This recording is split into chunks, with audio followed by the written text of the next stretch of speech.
Assalamualaikum warahmatullahi wabarakatuh.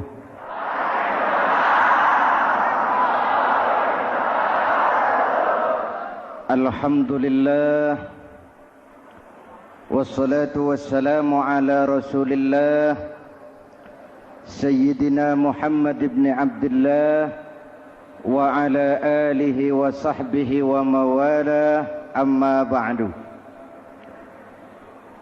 Hadirin hadirat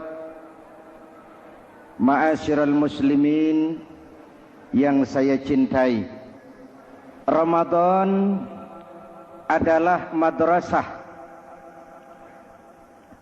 sekolah, tempat di mana kita banyak sekali belajar tentang hidup dan kehidupan,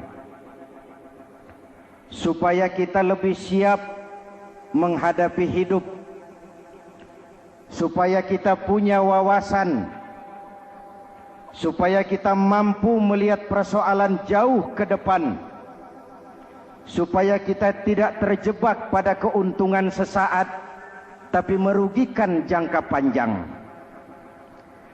Malam ini saya ingin mengajak kita semua melihat kurikulum Ramadan. Pelajaran apa yang diberikannya kepada kita?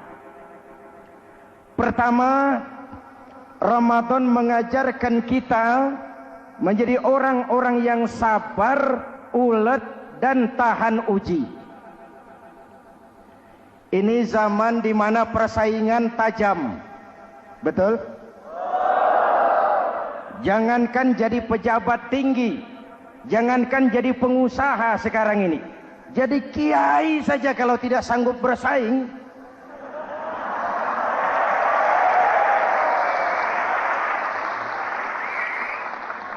ini bahasa kasar tapi jujur. Karena orang sekarang hidup di zaman banyak pilihan. Akibat persaingan yang semakin tajam, orang sering kehilangan kesabaran. Kepengen cepat kaya, lalu tidak sabar. Makan renten, nipu orang, buka peternakan tuyul,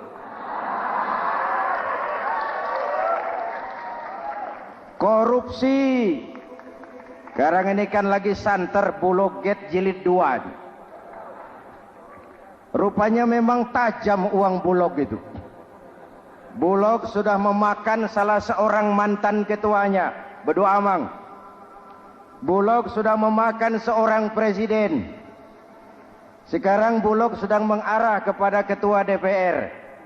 Kita lihat hasilnya.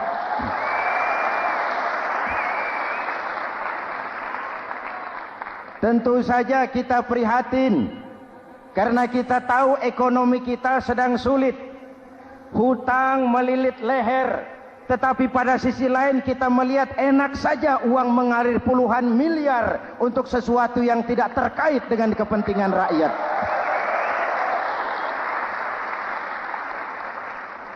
Karena itu puasa mendidik kita sabar, biar lapar melilit perut, biar haus mencekik tenggorokan. Kalau maghrib belum datang, jangan sentuh makanan, jangan ambil minuman. Sabar. Betul? Ada waktunya. Lalu lintas itu macet karena kendaraan besar tidak mau ngalah, kendaraan kecil tidak tahu diri. Betul? Antrian di pasar kacau karena yang sudah dapat nggak mau minggir, yang di belakang dorong-dorong.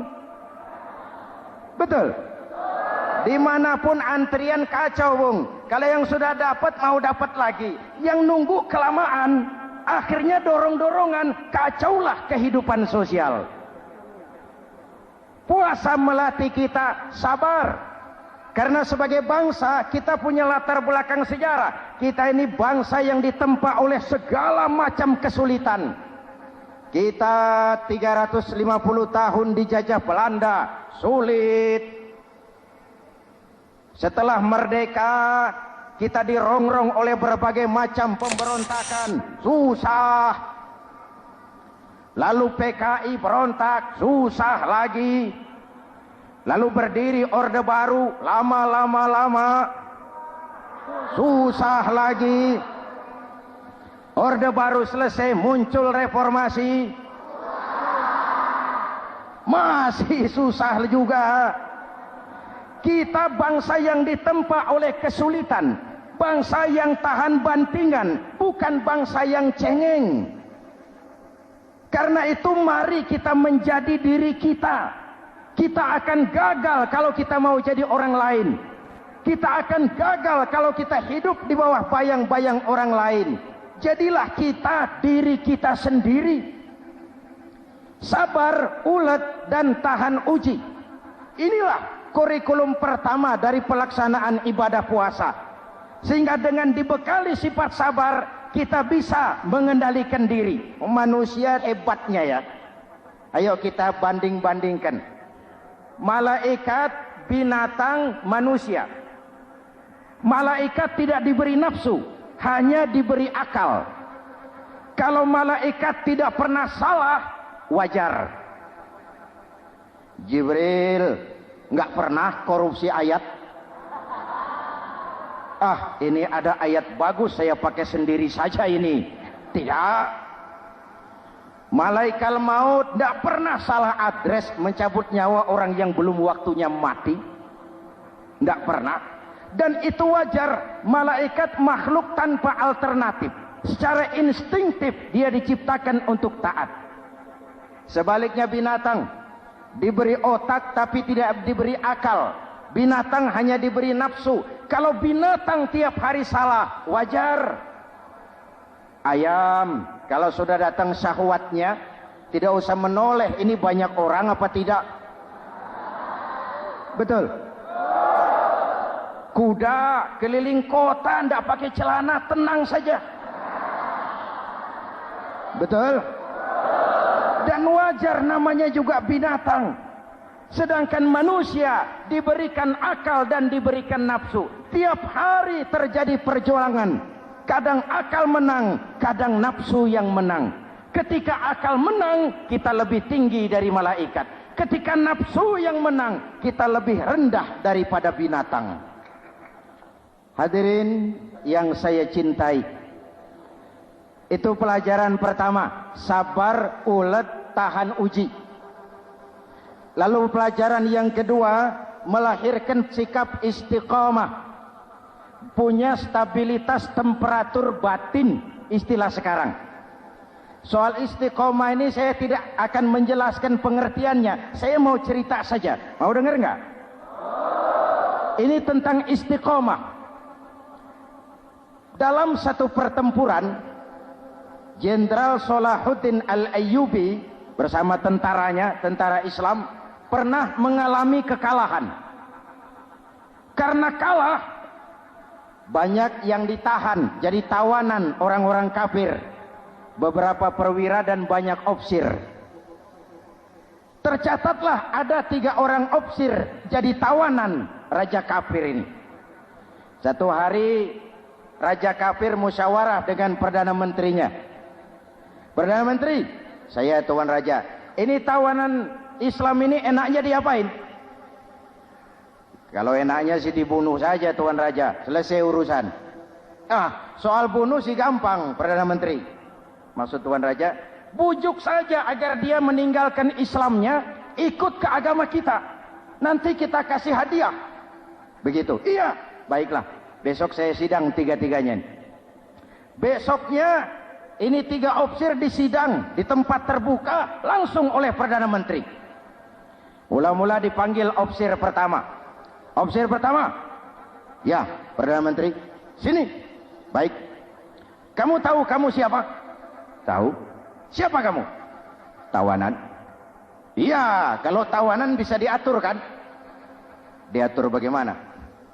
Kamu mau nggak ikut saya bersama Tuan Raja meninggalkan Islam agamamu, mengkhianati saudara-saudaramu sebangsa, setanah air, sekeyakinan? Ikut dengan saya, tinggalkan Islam.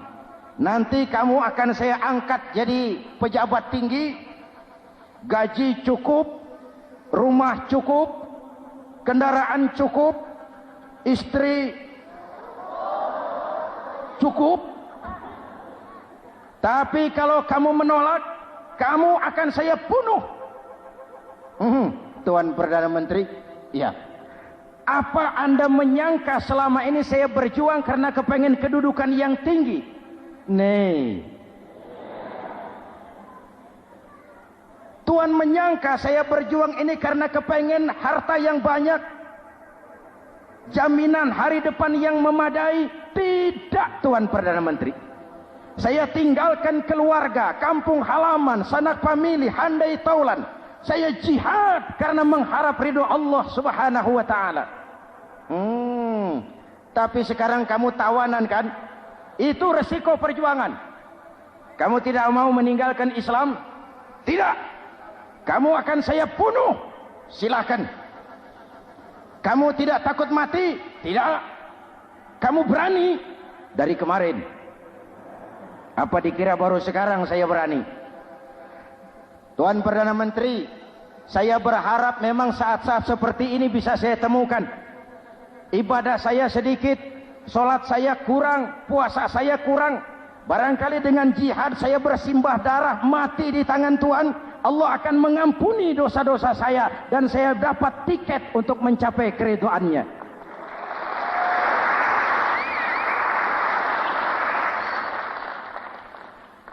Gila kamu, biarin. Kalau ini Tuhan anggap gila, saya bisa berbuat lebih gila dari ini. Saya bunuh kamu, bunuh. Algojo dipancung, deal. Ini terlepas kepalanya dari badannya, menggeluntung kepalanya ke bawah, jatuh bergelindingan. Itu kepala lepas dari badan, ngaji, baca ayat Quran, sampai Perdana Menteri bingung. Minggir, ini ada kepala ngaji. Ayat yang dibaca, ya ayyatuhan nafsul mutmainnah, irji'i ila rabbiki radiyatan mardiyah. Wahai jiwa yang tenang, kembalilah kepada Allah dengan diridhoi. Masuklah ke dalam golongan hamba-hambaku dan masuklah ke dalam surgaku.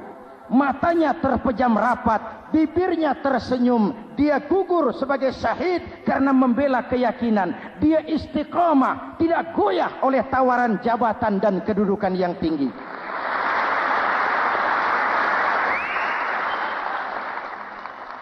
Perdana Menteri geleng kepala, dasar orang Islam. Panggil officer kedua. Officer kedua. Ya, Perdana Menteri. Kamu sudah lihat temanmu yang barusan? Sudah. Mati kan? Mati. Kamu bagaimana? Mau tetap berjuang untuk Islam atau ikut kami? Jabatan tinggi, kedudukan tinggi, rumah tinggi. Bagaimana? Atau mau mati seperti teman kamu barusan? Sudah kamu pikir?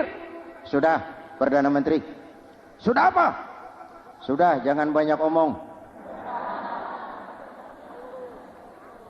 Maksud kamu apa? Saya sudah tidak sabar mau nyusul teman saya yang barusan itu. Saya tidak bayangkan bagaimana dia disambut oleh malaikat di surga, disambut oleh para bidadari di surga, menggapai ridho Allah. Oh, Perdana Menteri, sudah jangan banyak omong. Kalau mau potong, potong saya. Perdana Menteri bilang ini lebih gila dari yang pertama. Yang pertama masih mau diajak ngomong, ini malah langsung minta disembelih.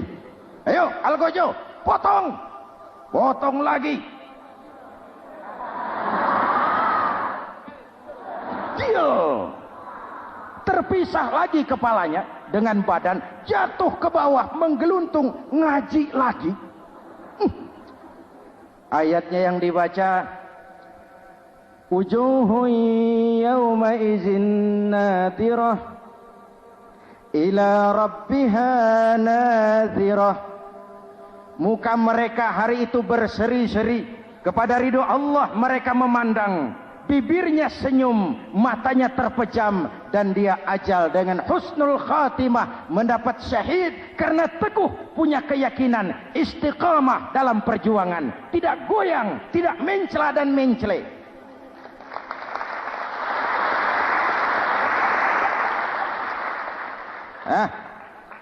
Officer ketiga, sini. Siap, Perdana Menteri.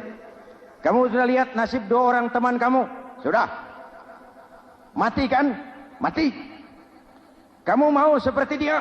Oh, tidak, Perdana Menteri. Saya tidak mau mati. Daripada matikan lebih baik hidup. Kamu mau ikut saya? Mau, Perdana Menteri. Mau. Gaji besar, rumah besar, kendaraan besar, istri.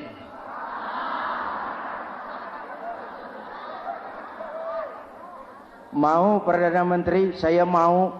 Daripada tidak jadi apa-apa, kan lebih baik jadi apa-apa. Daripada tidak punya apa-apa, kan lebih baik punya apa-apa. Oh, jadi kamu selama ini berjuang karena mau cari apa-apa? Iya. Bagus. Nanti saya musyawarah sama raja. Kamu diangkat jadi bupati di mana? Tunggu ya. Perdana Menteri laporan, Tuan Raja. Ya, ini officer ketiga kelihatannya baik ini. Dia mau mengkhianati teman-temannya, sebangsa, setanah air, sekeyakinan. Mengkhianati bangsanya, meninggalkan agamanya. Dia mau ikut kita. Kita angkat jadi pejabat di mana dia? Raja senyum. Oh, soal angkat mengangkat sih gampang, Perdana Menteri. Cuma saya pikir-pikir officer ketiga ini kok tegel-tegelin. Kok sampai hati ya? Temannya sendiri, seiman, sekeyakinan, sebangsa, setanah air dikhianati karena mengejar jabatan, harta, kedudukan. Orang itu, Perdana Menteri, kalau sudah mau mengkhianati saudaranya sendiri, apalagi orang lain.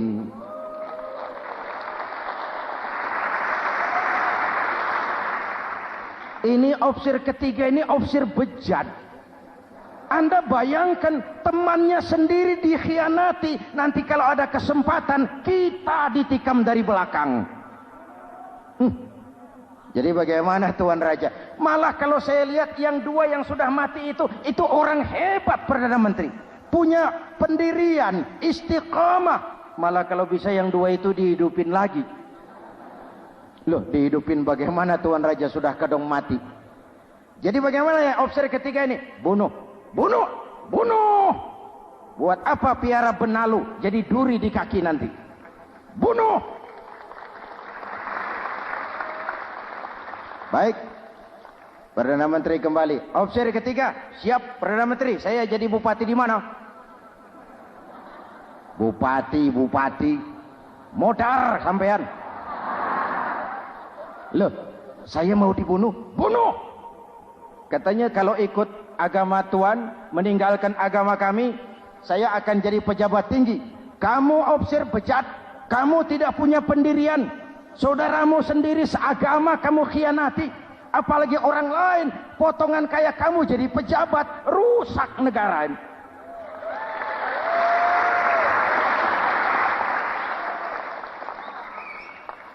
Hadirin hadirat yang berbahagia, saya lanjutkan cerita ini. Nanti kesimpulan diambil sendiri-sendiri. Jadi saya mau dibunuh, Tuan Perdana Menteri. Ya, kamu mau dibunuh. Tidak jadi pejabat? Tidak. Kamu bejat. Bejat kok mau jadi pejabat? Nanti juga kalau kamu jadi pejabat, paling kerjamu memperkaya dirimu sendiri. Paling banter keluargamu dan golonganmu. Rakyat tetap saja tidak terurus.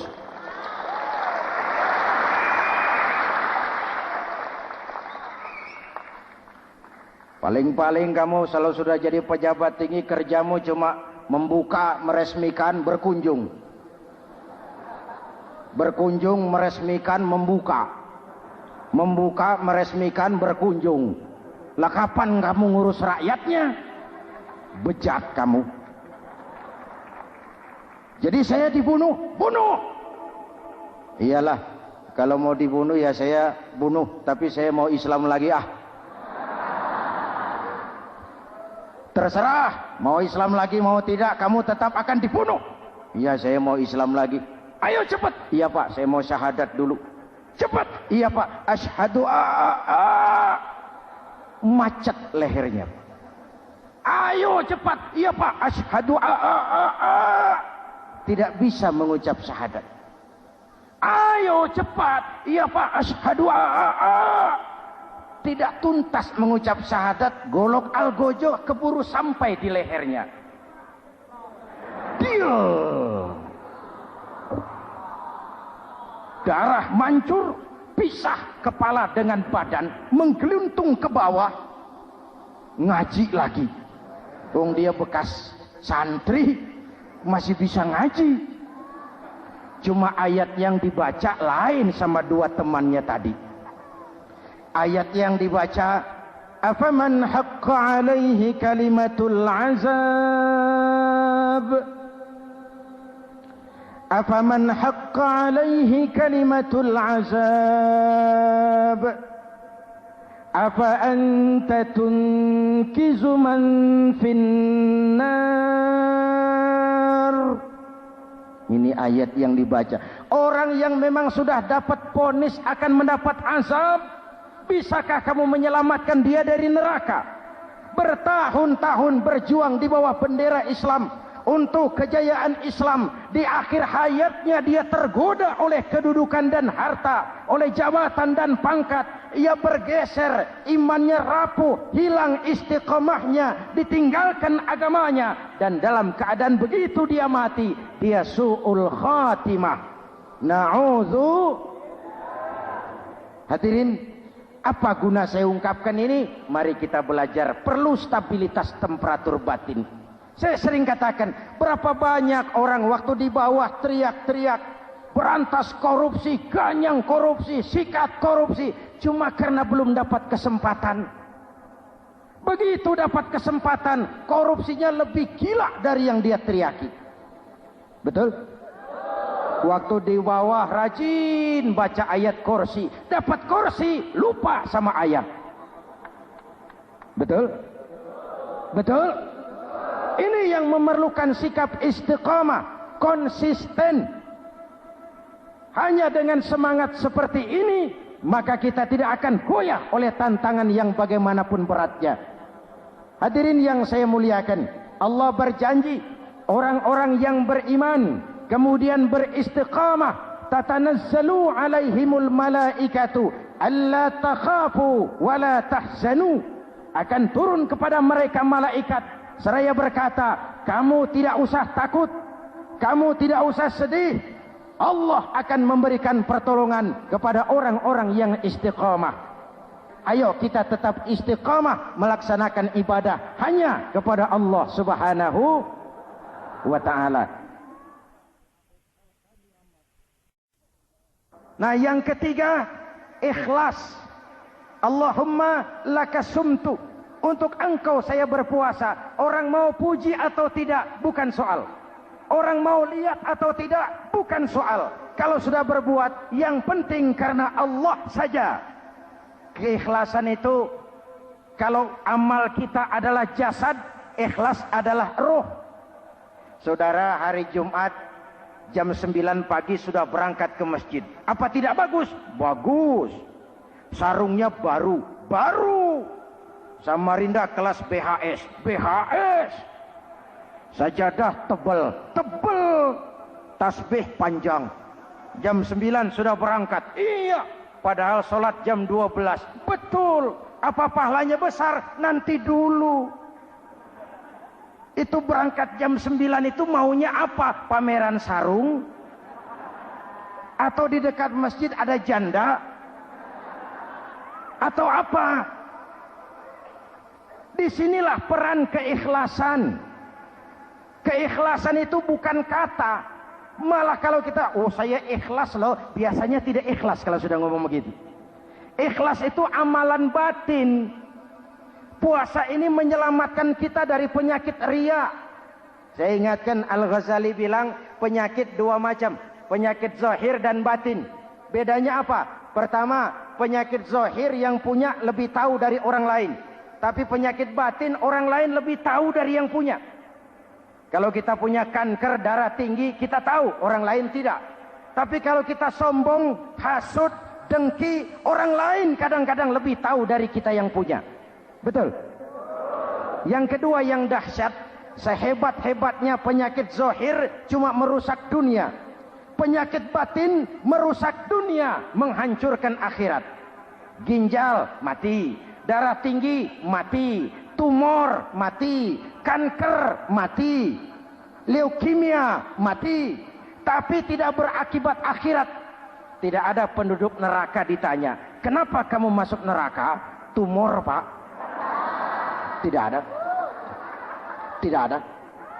Sehebat-hebatnya penyakit zahir cuma merusak dunia, tapi penyakit batin merusak dunia, menghancurkan akhirat.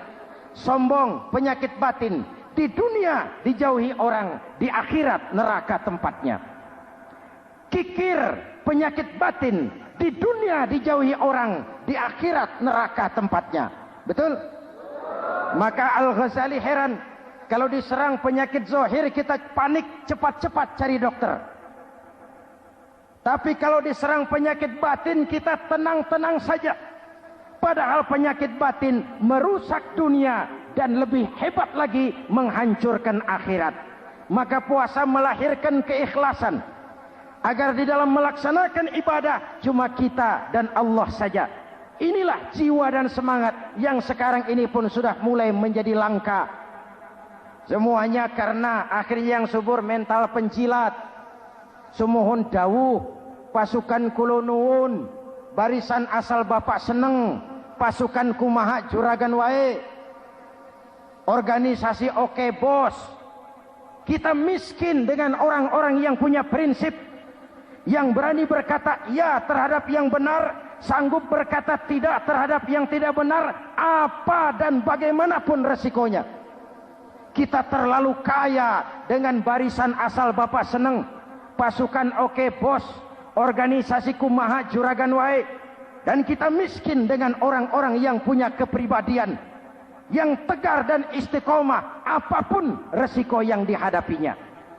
Jadi dengan keluar dari sekolah Ramadan, semangat keikhlasan makin tumbuh dalam hidup dan kehidupan kita. Ibu bapak hadirin hadirat yang berbahagia, itulah makanya puasa disebut ibadah sirriyah, ibadah abstrak, cuma kita dan Allah saja yang tahu. Ini lebih mendorong semangat keikhlasan. Kata Imam Al-Ghazali, "An-nas kulluhum mauta illa al-alimun, wal-alimuna niyamun illa al-amilun, wal-amiluna mughtarruna illa al-mukhlisun." Manusia itu mati kecuali orang yang berilmu.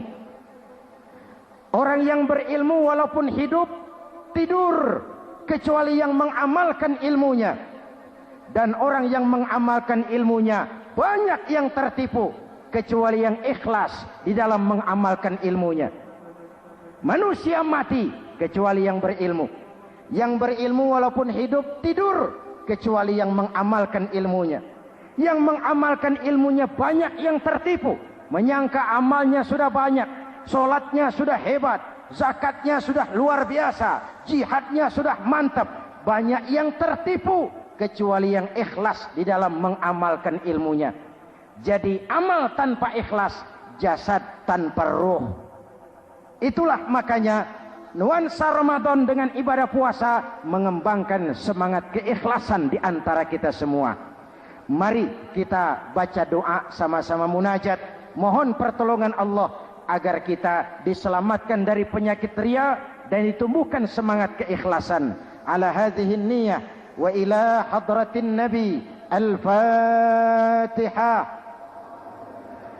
Bismillahirrahmanirrahim. Alhamdulillahi rabbil alamin. Ar-Rahmanir Rahim. Maliki yaumiddin. Iyyaka na'budu wa iyyaka nasta'in. Ihdinas siratal mustaqim. Siratal ladzina an'amta 'alaihim ghairil maghdubi 'alaihim waladdallin. Amin. Bismillahirrahmanirrahim. Amin. Alhamdulillahi rabbil alamin. اللهم صل وسلم وبارك على سيدنا محمد وعلى آله وصحبه أجمعين. اللهم اجعل جمعنا هذا جمعا مرحوما وتفرقنا من بعده تفرقا معصوما. اللهم اجعل جمعنا هذا جمعا مشكورا وتفرقنا من بعده تفرقا مغفورا. اللهم اجعلنا من السعداء المقبولين ولا تجعلنا من الأشقياء المردودين. ربنا تقبل منا صلاتنا وصيامنا وقيامنا وتخشعنا وتعبدنا وتضرعنا وتمم تقصيرنا برحمتك يا أرحم الراحمين. اللهم أصلح من في صلاحه صلاح المسلمين. اللهم أهلك من في هلاكه صلاح المسلمين.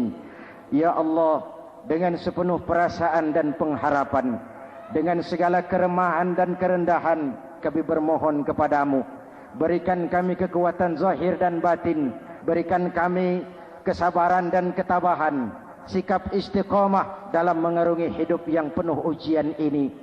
Karuniakan kepada kami pemimpin-pemimpin yang takut kepadamu dan sayang kepada kami. Rabbana hab lana min azwajina dhurriyyatina qurrata a'yun waj'alna lil muttaqina imama. Afdalu ma qultuhu ana wan nabiyyuna min qabli. La ilaha illallah.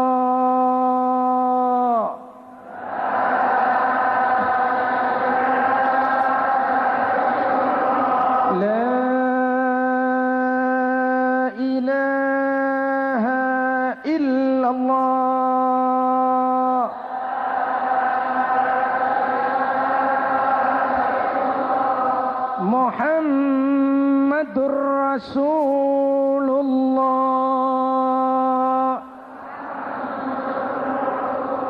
Amin. Kalimatu haqqin 'alaiha nahya wa 'alaiha namut wa 'alaiha wa biha nub'atsu insyaallah minal aminin birahmatika ya arhamar rahimin.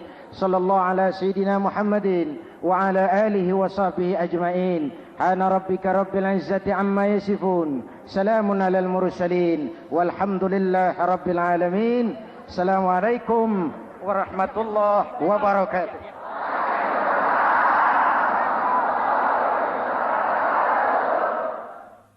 Ya Sayyidi ya Rasulullah.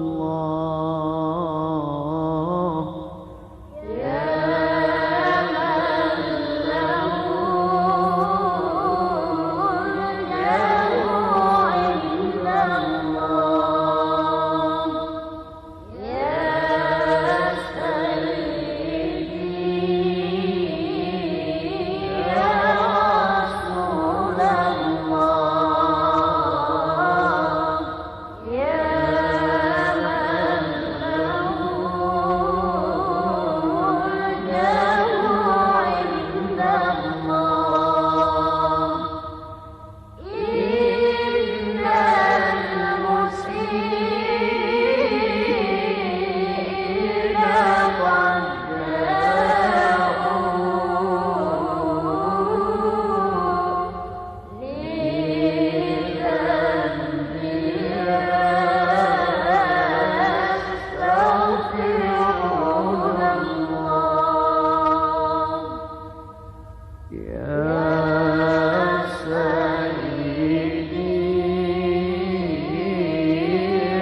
المسيئين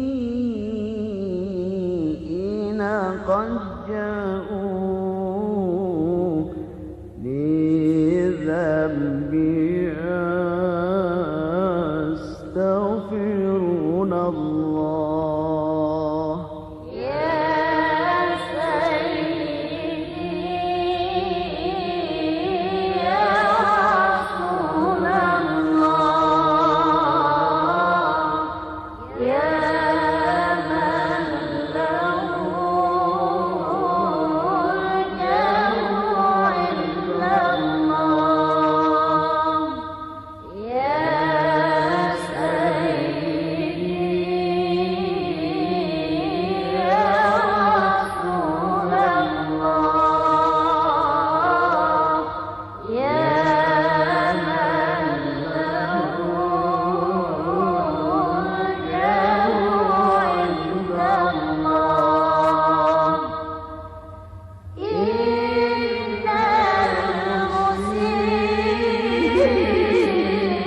المسيئين قد جاءوا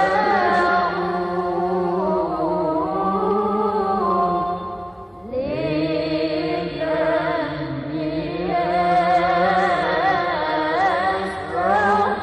يستغفرون الله. نادى المهاجر صفي الله ذاك ابن عيسى أبا السادات. نادى المهاجر صفي الله ذاك ابن عيسى أبا السادات. ثم المقدم ولي الله أوصى الورى قدوات القضاء. يا سيدي يا رسول الله يا من له الجو عند الله. يا سيدي يا رسول الله يا من له الجو عند الله. إن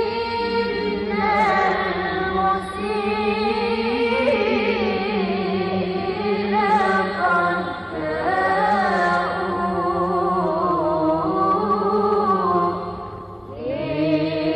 لذنبي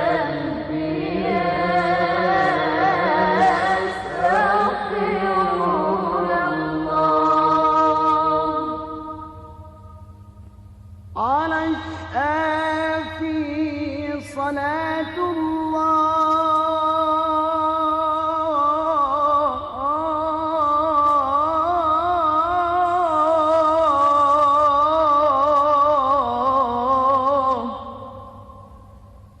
على الكافي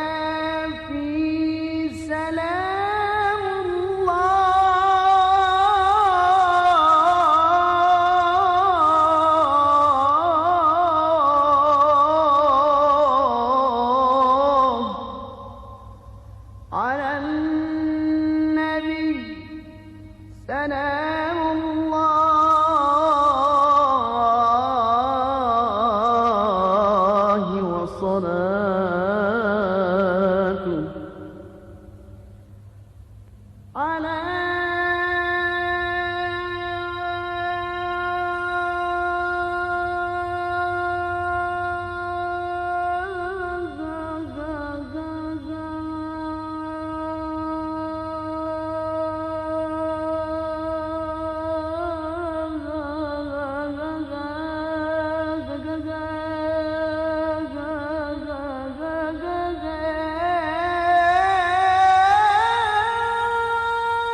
صلاة الله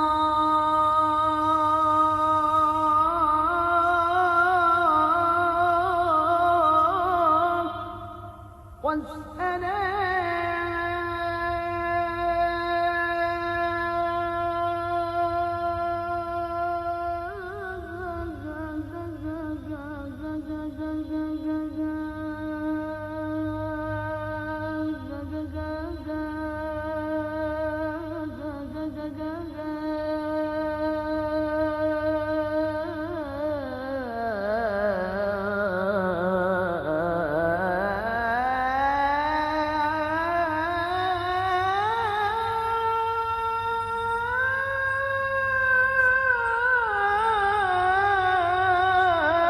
على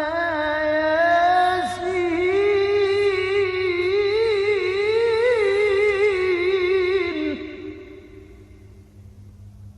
صلاة الله والسلام على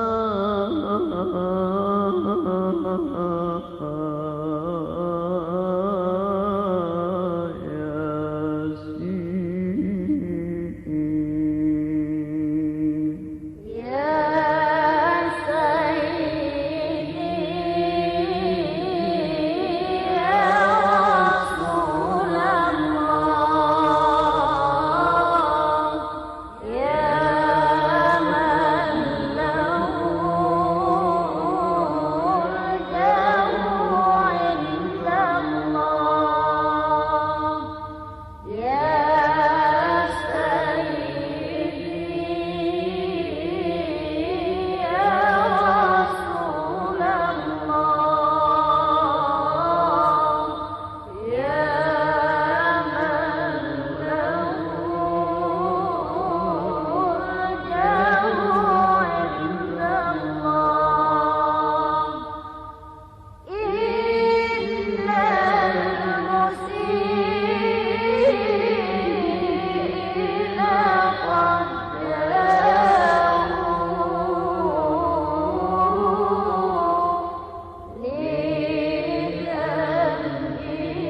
للأنبياء يستغفرون الله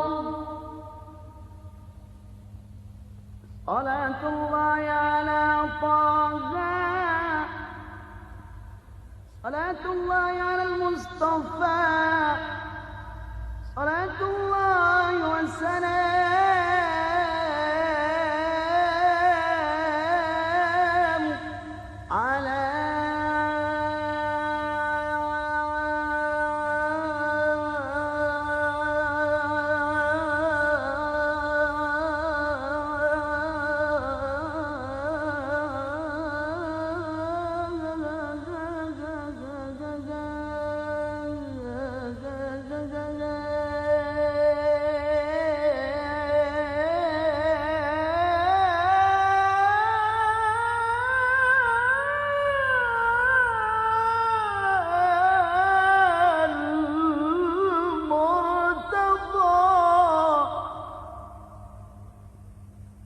صلاة الله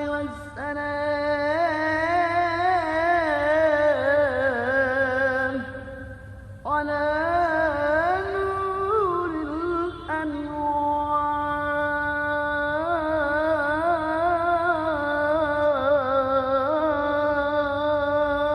الأنوار يا سيدي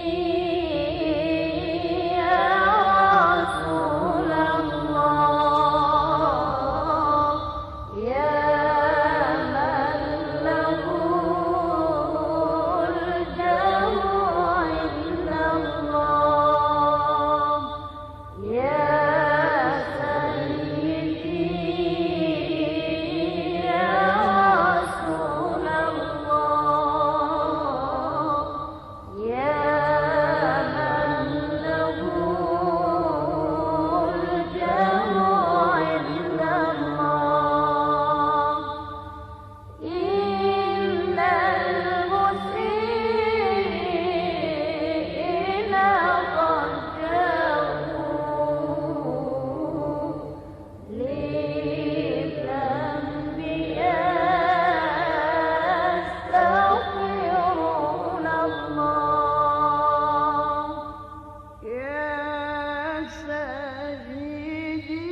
Ikhwan dan akhwat yang dirahmati oleh Allah Subhanahu wa taala. Assalamualaikum warahmatullahi wabarakatuh. Inilah kunjungan Irena Center dan Indonesian Commercial Jockey melalui berbagai media di seluruh Indonesia dalam acara Membangun Peradaban Islam dengan siaran radio di Indonesia. Assalamualaikum warahmatullahi wabarakatuh.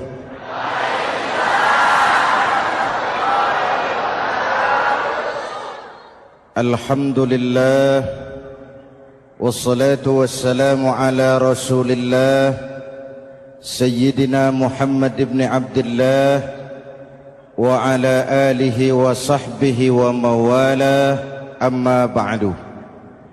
Saudara-saudara kaum muslimin di seluruh tanah air, hari-hari pada minggu akhir Ramadan kita bersama-sama menyaksikan sebuah fenomena tentang pindahnya kegiatan umat dari masjid ke pasar, dari masjid ke terminal, dari masjid ke stasiun, dari masjid ke bandara. Apa boleh buat, itulah wajah kita. Bahwa lebaran artinya mudik, bahwa lebaran artinya baju baru dan makanan. Lebaran berbeda dengan Idul Fitri. Lebaran adalah tradisi yang setiap kita boleh ikutan. Siapa saja boleh ikut lebaran, tapi tidak tiap orang bisa merayakan Idul Fitri. Mau puasa atau tidak puasa, boleh lebaran. Tidak dilarang sama petugas keamanan. Mau ibadah Ramadan atau tidak melaksanakan ibadah Ramadan, boleh ikut lebaran. Tapi tidak berarti merayakan Idul Fitri. Karena selalu ada kos dari apa saja yang kita lakukan. Saya mau cerita, mau dengar nggak? Ada dokter gigi, dokter baru. Satu sore praktek, pasiennya 4 orang nunggu duduk jejeran. Dipanggil pasien pertama, diperiksa, berlubang giginya, dicabut tanpa dibius. Namanya dokter baru. Pasien ini teriak, aduh sakit dok, tidak kuat, sakit. Teriakannya keras sekali. Pasien yang 3 orang yang nunggu gemeter, lari semua.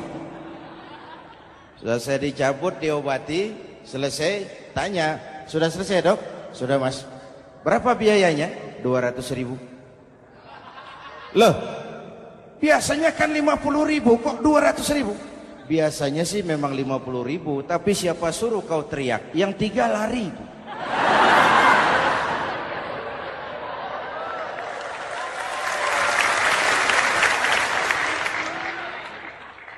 Cerita pendek ini ingin berpesan kepada kita, selalu ada ongkos yang harus kita bayar dari apa saja yang kita lakukan.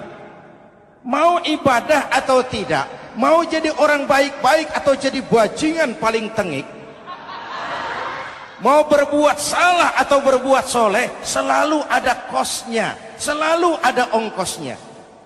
Kita bicara kembali kepada fitrah, Idul Fitri. Bagaimana caranya? Pertama saya ingin mengutip bagian pendek dari ayat 185 Al-Baqarah.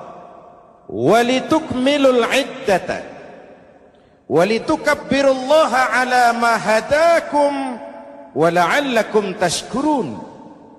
Ada 4 hal dari cuplikan ayat pendek ini.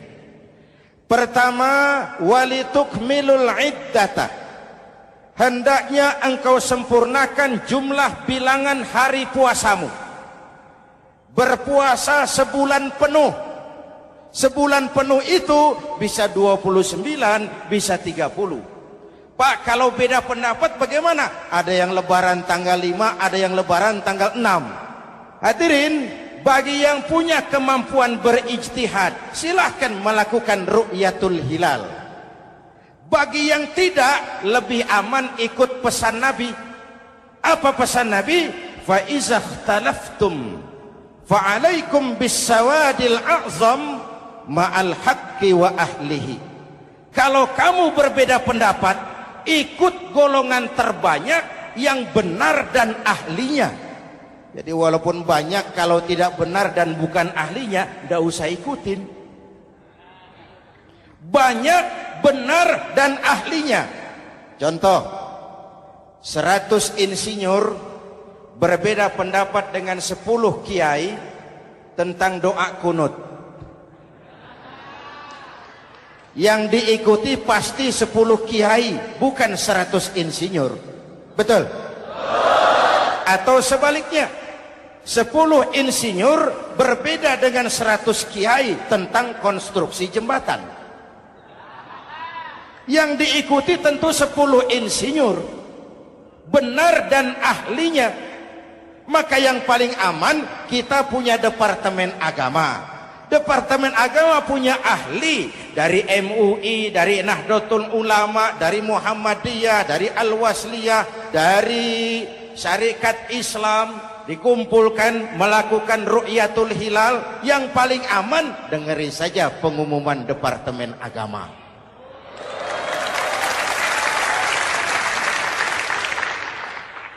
Tapi tetap menghormati mereka yang meyakini 1 Syawal jatuh pada tanggal 5. Beda boleh, marah jangan. Jelas? Saudara boleh suka tempe, tapi jangan menghina orang yang tidak suka tempe. Saudara boleh senang tahu, tapi jangan ngenyek karo wong yang senang tahu. Hadirin yang saya hormati, walitukmilul iddata. Kalau mau kembali kepada fitrah, sempurnakan jumlah bilangan hari puasamu.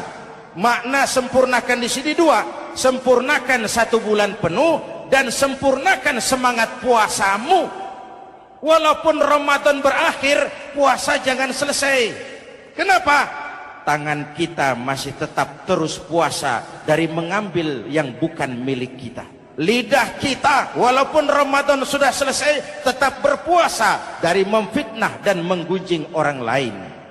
Kaki kita walaupun Ramadan sudah selesai tetap puasa dari berjalan ke tempat yang tidak baik. Perut kita tetap berpuasa dari kemasukan barang-barang yang haram. Sempurnakan semangat puasamu. Sikap disiplin, sikap jujur, merasakan kehadiran Allah dekat dalam hidup. Nih contoh ringan. Tadi waktu asar dan zuhur, saudara sholat apa tidak? Sholat. Waktu sebelum sholat kan berwudu. Ketika berwudu kan berkemur. Umpama waktu berkemur itu saudara korupsi, sedikit saja airnya saudara minum, saya yakin jangankan petugas keamanan, teman wudhu sebelah pun tidak akan tahu kalau waktu berkemur saudara korupsi. Kalau selesai Ramadan ini diterjemahkan, insya Allah negara kita bersih, berkurang korupsinya. Hadirin yang saya cintai, saya kembali kepada pesan Al-Baqarah 185 tadi. Walitukmilul iddata, sempurnakan jumlah bilangan hari puasamu. Puasa sebulan penuh dan kemudian lanjutkan semangat Ramadan. Disiplin, merasakan diri di bawah pengawasan Allah. Sekarang ini Allah ditekan. Kita iman dalam ucapan tapi sekuler dalam perbuatan. Tuhan cuma ada di masjid. Di kantor Tuhan hilang, maka korupsi merajalela. Tuhan cuma ada di masjid. Di pasar Tuhan hilang, maka timbangan tetap curang. Iman dalam ucapan tapi sekuler dalam perbuatan. Kalau jiwa dan semangat Ramadan kita bisa terapkan, insya Allah korupsi akan berkurang. Sekarang kan kita prihatin. Yang tadinya teriak-teriak wong cilik malah ribut rumah mewah. Yang tadinya teriak-teriak rakyat kecil, sekarang malah ribut soal villa 5 miliar. Ini kan menyedihkan, memilukan dan memalukan. Tidak punya sense of crisis. Nah, saya juga nggak tahu apa itu. Udah dengerin aja, kenapa sih? Usil bener. Padahal ekonomi kita masih terpuruk. Lapangan kerja sulit. Jumlah pengangguran rata-rata 2 juta orang per tahun. Lapangan kerja baru sulit terbuka karena investor jangankan yang dari luar mau masuk, yang di dalam siap-siap keluar. Terakhir kita dengar Sony, pabrik elektronik besar, mau cabut lagi pindah invest ke Taiwan, menyusul pabrik silet yang di Ciputat itu. Ketika ditanya apa investasi di Cina lebih murah, tidak, dia bilang lebih mahal, cuma lebih pasti. Di Indonesia murah, cuma mejanya kebanyakan. Biaya siluman, namanya siluman gak karu-karuan. Keluar uang banyak, urusan tidak pasti, capek. Disahkan undang-undang penyiaran yang justru ditolak oleh masyarakat penyiar sendiri. Industri penyiaran bakal kolaps. Karena sekarang ini boro-boro mereka industri televisi mau break even point, mau pulang modal, dengan ke depan bisa bangkrut. Akibatnya bisa kita pastikan, jumlah pengangguran makin bertambah. Hadirin yang saya hormati, kita memang setuju jangan terlalu mengadopsi siaran-siaran televisi dari luar. Kita harus punya filter. Tapi pada sisi yang sama, kita juga harus memperhatikan lapangan kerja buat rakyat kita ini.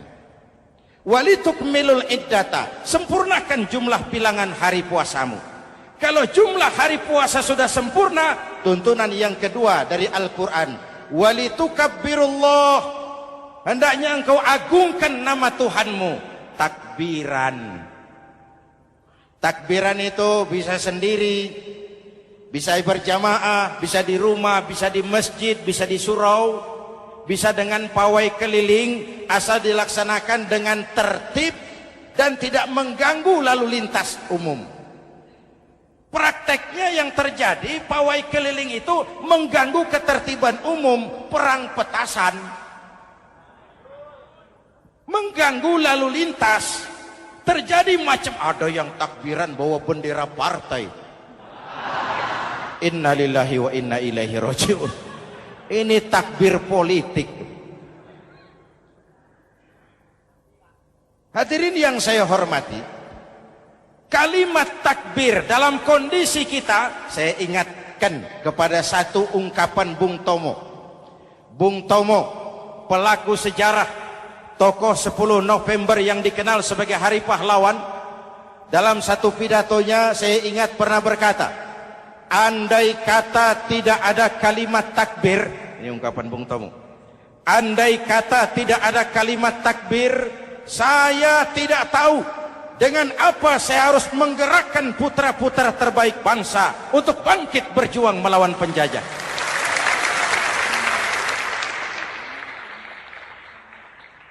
Ketika Allahu Akbar, itu londo, kelihatannya kecil, meriam nggak meleduk. Dahulu orang-orang tua kita cuma ada 2 kata, merdeka atau mati. Tidak berpikir, nanti kalau menang dan merdeka saya jadi wali kota di mana.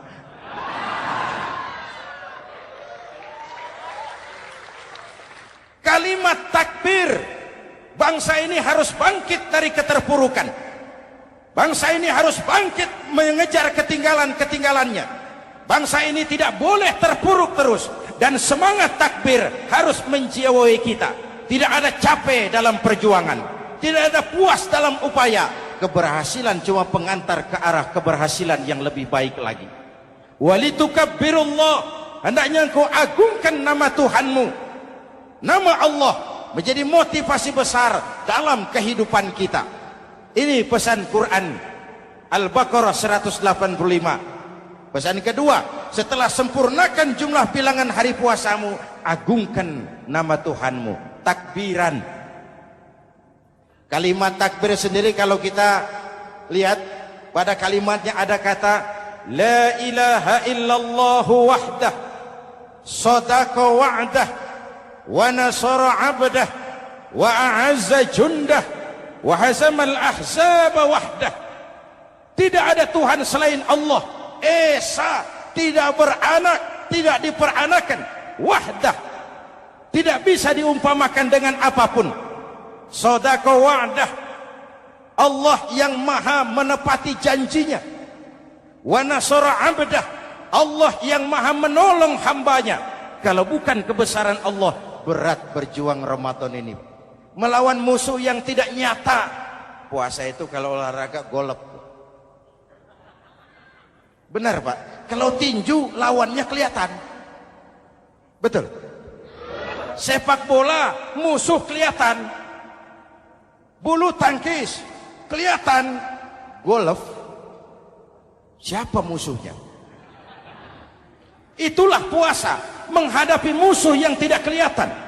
Itu lebih berat daripada perjuangan mengangkat senjata, lebih berat daripada berjuang mengorbankan harta. Tapi kalau di bulan Ramadan saja Rasulullah menang dalam perang Badar, itu harus jadi sumber motivasi. Dengan kalimat takbir, dengan keagungan Allah, bangsa Indonesia harus bangkit dari keterpurukan. Ibu bapak hadirin yang saya hormati, jadi bukan akhir Ramadan lalu sibuk beli baju. Boleh, tapi bukan itu yang utama. Laisal id bilibasin jadid, walakinnal id bita'atin yazid. Idul Fitri bukan pakaian baru. Idul Fitri adalah ketaatan yang meningkat, yang telah ditempa, digojlok, digembleng oleh Ramadan. Jadi kalau Ramadan rajin baca Quran, lalu selesai Ramadan sayonara Quran, latihan tidak berhasil. Ramadan rajin ke masjid, selesai Ramadan selesailah ke masjid. Awal Ramadan full house sampai ke halaman, akhir Ramadan cuma imam berdua tikar. Masjid kembali senyap, padahal masjid adalah pusat kegiatan umat. Saudara lihat dari sejarah, ketika hijrah ke Madinah, Rasul singgah di Kuba. Apa yang beliau lakukan? Membangun masjid. Ketika sampai di Madinah, kesibukan pertama beliau apa? Mencari rumah dinas? Bukan. Kesibukan pertama beliau mencari lokasi di mana membangun masjid. Isra dan Mi'raj, perjalanan besar dimulai dari masjid ke masjid. Ini indikasi masjid memang merupakan pusat kegiatan umat. Umat Islam dengan masjid seperti ikan dengan air, tidak boleh pisah. Ada ikan yang tidak betah di air? Ada. Ikan mau modar. Kalau umat sudah mulai menjauhi masjid, jiwanya yang akan mati.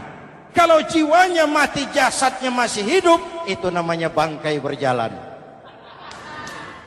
Walitukabbirullah, engkau agungkan nama Tuhanmu. Takbiran. Setelah berjuang penuh, membina takwa, mengharap ridho, mengendalikan nafsu. Ingat loh, puasa itu bukan menghilangkan nafsu, mengendalikan, menempatkan pada tempatnya. Manusia tanpa nafsu bukan manusia, tapi manusia yang disetir nafsu turun jadi binatang, bahkan lebih rendah daripada binatang. Puasa ini menempatkan nafsu di tempatnya. Hai laki-laki, kamu nafsu sama perempuan? Betul Pak. Perempuan suka laki-laki? Betul Pak. Boleh lewat sini, lewat pintu yang disebut nikah.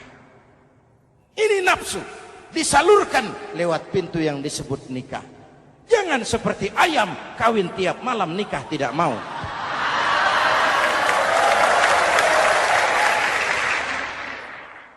Manusia nafsu kepada materi, kepengen kaya, iya Pak, boleh. Usaha yang halal, jual beli yang halal. Wa ahallallahu al-bai'a wa harrama riba. Allah halalkan jual beli. Jangan ingin kaya lalu makan renten, ingin kaya lalu korupsi, ingin kaya lalu buka peternakan tuyul. Manusia ingin berkuasa, boleh, tapi tetap punya etika dan moral.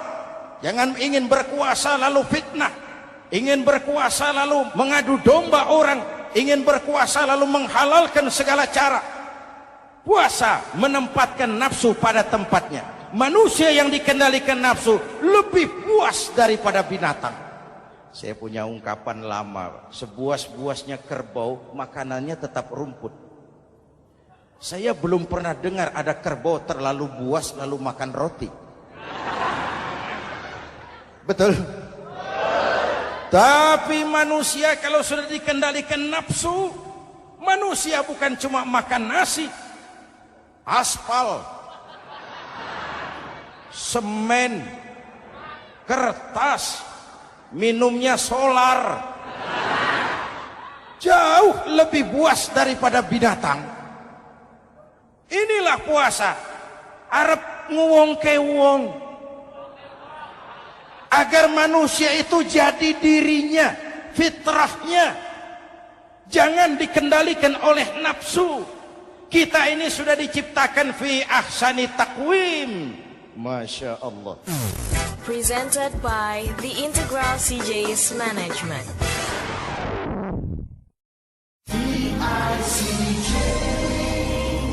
Hadirin, yang ketiga pesan Al-Baqarah 185 tadi.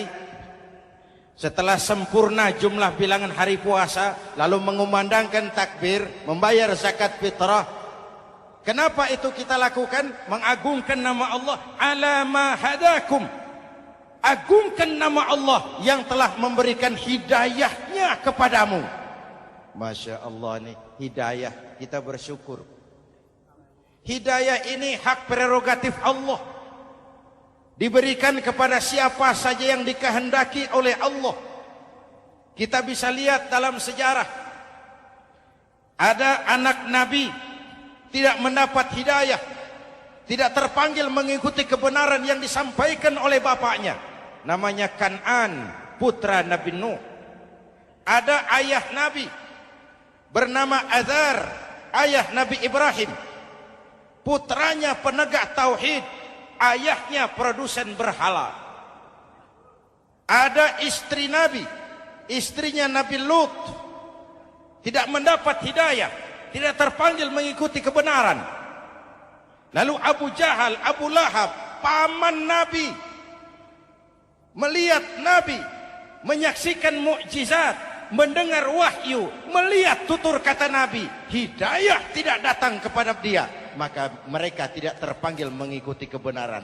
Kita alhamdulillah keponakan Nabi saja bukan, mendapat yang namanya hidayah ini. Ini harus kita pelihara, kita jaga baik-baik, karena ini merupakan hak prerogatif Allah. Yahdi man yasha, diberikan kepada siapa saja yang dikehendakinya. Hadirin, sembari kita mengambil pelajaran tentang Kan'an yang tidak dapat, putra Nabi Nuh. Ini saya ngambil bagian cerita sejarah. Masih mau dengar? Nabi Nuh diberi umur 950 tahun. Berdakwah sepanjang hidup. 800 tahun beliau dakwah. Dapat pengikut tidak lebih 80 orang. Rata-rata 10 tahun satu.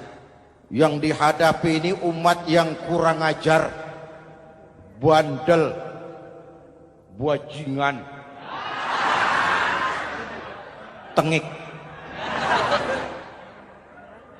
Kalau diceramahi, telinganya ditutup dengan tangannya. Ini saking kurang ajarnya ini umat. Diberikan dakwah, telinganya ditutup dengan tangan. Nabi Nuh ketika di puncak kesabarannya munajat, ya Rabb, Bagaimana Nuh? Siang malam saya berdakwah kepada umat ini.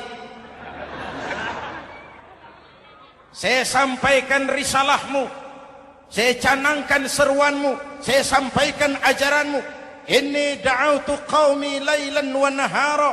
Siang malam saya berdakwah kepada umat. Wa inni kullama da'autuhum ja'alu asabi'ahum fi adhanihim. Tiap kali saya sampaikan dakwah kepada mereka, mereka tutup telinganya dengan tangannya. Saya tidak sanggup menghadapi umat seperti ini, ya Allah. Habis mau kamu bagaimana, Nuh? Sikat saja sudah semua ini. Bikin mati saja. Nanti kalau punya anak, anaknya kafir lagi. Lebih baik bapak moyangnya, mbah-mbahnya sikat semua. Rabbi la tazar 'alal ardi minal kafirina dayyara. Jangan disisakan orang kafir. Habisin semua. Itu mau kamu? Iya. Buat kapal Nuh, nanti aku turunkan banjir. Dengan apa saya membuat kapal ya Rabb? Pakai kayu Nuh. Kayunya dari mana ya Rabb? Dari pohon tentu. Pohonnya belum ada ya Rabb. Tanam dulu Nuh. Membuat kapal kayunya nanam pohon dulu. Apa artinya? Perjuangan bukan simsalabim abragedabra. Perjuangan bukan makan lombok, ini hari dimakan, ini hari pedas. Perjuangan itu proses. Ada keringat, ada air mata, ada darah, tempo-tempo nyawa. Itulah perjuangan. Sudah pohon ditebang, buatkan kapal di tengah kampung. Umat unjuk rasa lagi. Nuh makin gila. Bikin kapal di tengah kampung, mau belayar kemana? Selesai Nuh, selesai ya Rabb. Naik. Orang-orang yang beriman bersamamu, naik. Binatang serba sepasang, naik. Naik Nuh, naik. Orang beriman, naik. Binatang serba sepasang. Gerimis mulai turun. Setelah kapal semua terisi, Nabi Nuh kontrol. Sudah naik semua? Sudah. Nuh. Mas Bejo, ada? Ada. Bawa painem, naik sudah masuk. Oke, hei, Kan'an anak saya ikut tidak naik kapal. Kami tidak lihat Nuh. Turun ke bawah. Ada Kan'an, kami tidak lihat Nuh. Naik ke atas buritan.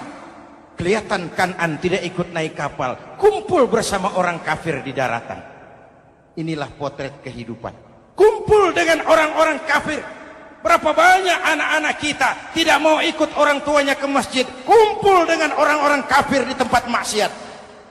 Nuh karena sayang kepada anak, dari atas kapal memanggil, ya bunayya rkam ma'ana. Ya, ini bahasa orang manggil, Pak. Kan'an, kesini nak, naik kapal sama papi. Ini terjemahan bebas. Jawab Kan'an di bawah, tidak mau Pak, saya di sini saja. Jangan nak, Allah sedang murka, akan turun banjir. Kalau datang banjir Papa, sa'awi ila jabalin ya'simuni minal ma. Saya akan naik ke gunung tinggi yang bisa menyelamatkan saya dari banjir. Kan'an naik ke gunung tinggi, gunung pun tenggelam dihantam banjir. Dalam puncak kepedihan, Nabi Nuh akhirnya sadar. Ya Allah, kalau orang kafir tenggelam, memang saya yang minta. Tapi Kan'an kan anak saya. Nuh, anggap Kan'an bukan anakmu. Wa innahu amalun ghairu salih. Nuh sadar, akhirnya bilang, ana urid, wa anta turid, wallahu fa'alun lima yurid. Aku punya kemauan, kau Kan'an punya kemauan, Allah juga punya kemauan. Kemauan Allah lah yang akhirnya jadi kenyataan. Nek, sekarang juga kita ngadepi musim banjir. Bukan banjir air saja, banjir peradaban-peradaban yang masuk ke negeri kita. Banjir maksiat, banjir munkarot. Kalau kita sudah ke masjid, kita sudah naik kapal. Tolong kontrol anak-anak kita. Tolong kontrol tetangga kita. Ayo naik kapal. Banjir.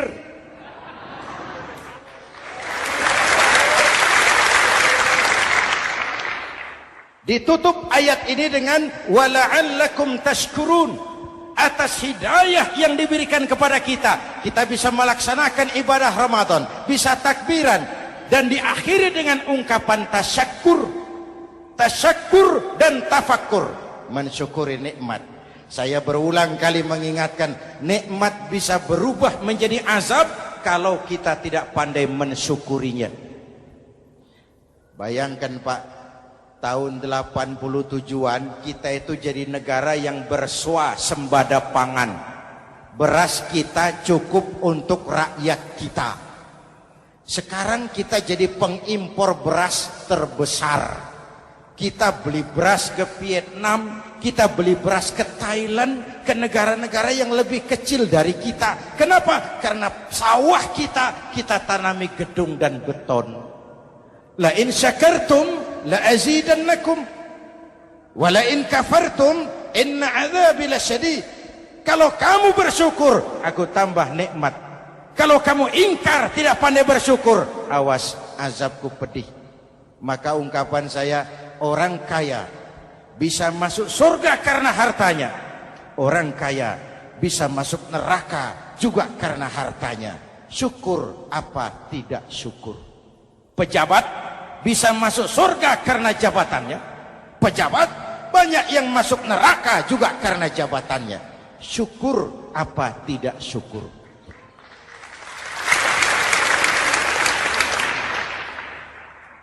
Orang alim, kiai bisa masuk surga karena ilmunya. Orang alim pun bisa masuk neraka lebih dulu dari penyembah berhala juga karena ilmunya. Syukur apa tidak syukur? Kasih jabatan sebagai pemimpin lalu menyadari sayyidul qaumi khadimuhum. Pemimpin suatu umat adalah pelayan bagi umat itu. Pelayan harus melayani, bukan minta dilayani. Selama ini kita memandang jabatan itu jalan pintas menuju kaya. Jabatan itu artinya kekuasaan dan fasilitas. Maka yang lahir rampok-rampok baru.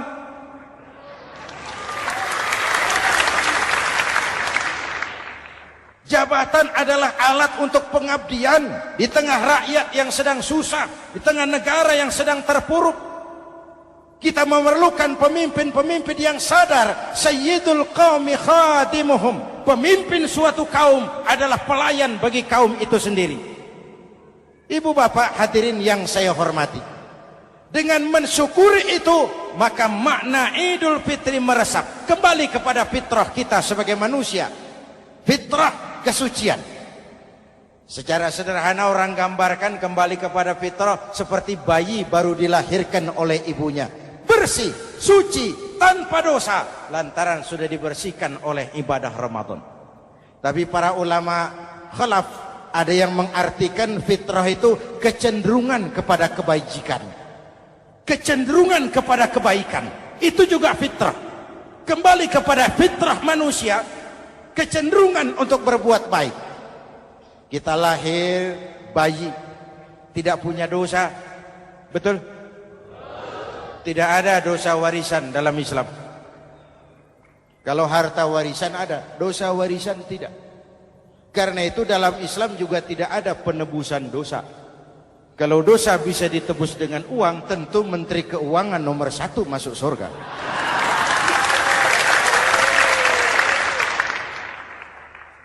Dosa dalam Islam ditebus dengan taubat. Langsung kepada Allah, sonder calo. Hadirin yang saya hormati, kembali kepada fitrah seperti bayi baru dilahirkan oleh ibunya. Bersih, tidak punya dosa kepada Allah lantaran sudah dibersihkan oleh ibadah Ramadan. Soalnya kemudian kita kan tidak hanya bersalah kepada Allah, kita ini juga bergaul dengan sesama manusia. Betul? Sebuah hadis, sahabat ditanya oleh Rasul, "Atadruna manil muflis?" Saudara-saudara, tahu kamu siapa orang yang bangkrut? Oh Rasul, orang bangkrut yang tidak punya uang, orang bangkrut yang tidak punya harta. Salah kata Rasul. Innal muflisa min ummati, yang bangkrut dari golongan umatku, yang besok di hari kiamat datang menghadap Allah dengan membawa pahala solat, membawa pahala zakat, membawa pahala haji, membawa pahala sedekah pada satu pihak. Sementara pada sisi yang lain sebelah kiri, orang ini juga datang membawa kesalahan karena pernah mencaci maki orang, pernah memfitnah orang, pernah memakan harta orang dengan cara yang zalim. Satu sisi bawa kebajikan, sisi lain bawa kesalahan. Kalau ini yang terjadi, bagaimana nasib kita, kata Nabi? Tuhan, ini pahala solat saya, ini solat yang wajib, ini yang sunnah, rawatibnya, nawafilnya. Datang orang, sebentar Tuhan, apa? Dia memang rajin solat, tapi saya pernah dicaci maki. Hancur nama saya, remuk hati saya. Di dunia saya tidak bisa membalas karena dia lebih berkuasa. Sekarang saya menuntut keadilan. Betul? Iya Tuhan. Sini, pahala solatmu, kasih orang yang kau caci maki. Tuhan, ini pahala puasa saya, yang wajib Ramadannya, sunnah 6 hari Syawalnya, Senin Kemisnya. Ini Tuhan. Datang lagi, sebentar Tuhan. Kenapa? Dia memang rajin puasa, tapi saya pernah difitnah tanpa benar, dicorengkan arang ke dahi, hancur nama saya karenanya. Saya menuntut keadilan karena di dunia waktu itu cuma banyak pengadilan, tapi tidak ada keadilan. Benar? Benar. Ini pahala solatmu, kasih orang yang kau fitnah. Tuhan, ini pahala zakat saya. Datang lagi, Tuhan, dia memang suka zakat, tapi korupsinya lebih besar dari zakatnya. Nuntut keadilan. Sini, pahala zakatmu kasih. Kalau habis pahala kebaikan, orang yang menuntut masih banyak, diambillah dosa orang yang kita sakiti, diberikan kepada kita. Pahala dipreteli, dosa diberikan. Apa enggak bangkrut? Ibarat orang dagang, modal habis, tagihan hutang datang terus. Kenapa? Orang ini cuma baik hubungannya kepada Allah, tapi tidak baik hubungannya dengan sesama manusia. Karena itu, dalam konteks dengan fitrah, manusia makhluk yang fitrah. Apa fitrah itu? Pertama, manusia makhluk yang bertuhan. Itu fitrah. Mengingkari Tuhan, mengingkari fitrah. Yang kedua, manusia makhluk sosial, zon politikan. Itu fitrah. Kita tidak bisa hidup sendiri. Betapa dan siapapun kita memerlukan yang lain. Maka nuansa Ramadan intinya adalah silaturahmi. Nuansa Idul Fitri, silaturahmi antar sesama kita. Ada baiknya saya ingatkan lagi sebuah hadis. Masih mau dengar? Selesai sholat Id, sahabat mendengar Rasul mengucapkan amin 3 kali. Amin, amin, amin. Ya Rasul, ada apa? Tadi turun Jibril selesai sholat, mau berdoa. Muhammad, aku mau mohon kepada Allah, mau kau aminkan? Silahkan Jibril. Jibril doa, Rasul amin. Doanya 3 macam permohonan, maka Rasul 3 kali mengucapkan amin. Kalau sudah Jibril yang doa, Rasul yang amin, apa ya doanya ditolak? Apa isi doanya? Yang pertama, ya Allah, doa malaikat Jibril. Hari ini 1 Syawal, waktu itu doanya, saya mohon kepadamu, jangan engkau terima puasa dan ibadahnya anak yang durhaka kepada ibu bapaknya. Rasul mengucapkan amin. Renungan buat kita. Itu sebabnya barangkali sesibuk-sibuk di Jakarta masih mau mudik nemui orang tua.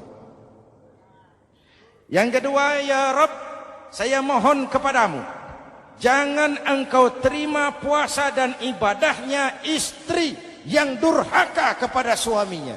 Amin. Kedengaran, Bu? Ada ibu-ibu tanya, Pak, kalau suami yang durhaka sama istrinya bagaimana? Hadisnya tidak menjelaskan itu, Bu.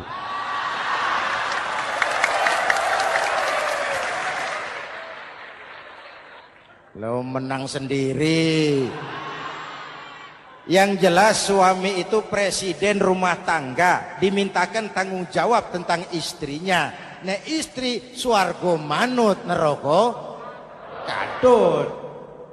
Ketika pulang Isra Mi'raj saja Rasul bercerita, aku diperlihatkan neraka. Neraka ya Rasul? Iya. Lalu aku lihat isinya kok kebanyakan perempuan. Perempuan. Laki bagaimana? Laki juga tidak sedikit. Cuma kebanyakan perempuan. Ya Rasul, apa mereka tidak sholat? Sholat. Apa mereka tidak ngaji? Oh, rajin mereka sama suaminya. Kenapa banyak mereka di sana? Rasul senyum dan menjawab, hunna yakfurnal asir. Umumnya perempuan kurang bisa terima kasih sama suaminya.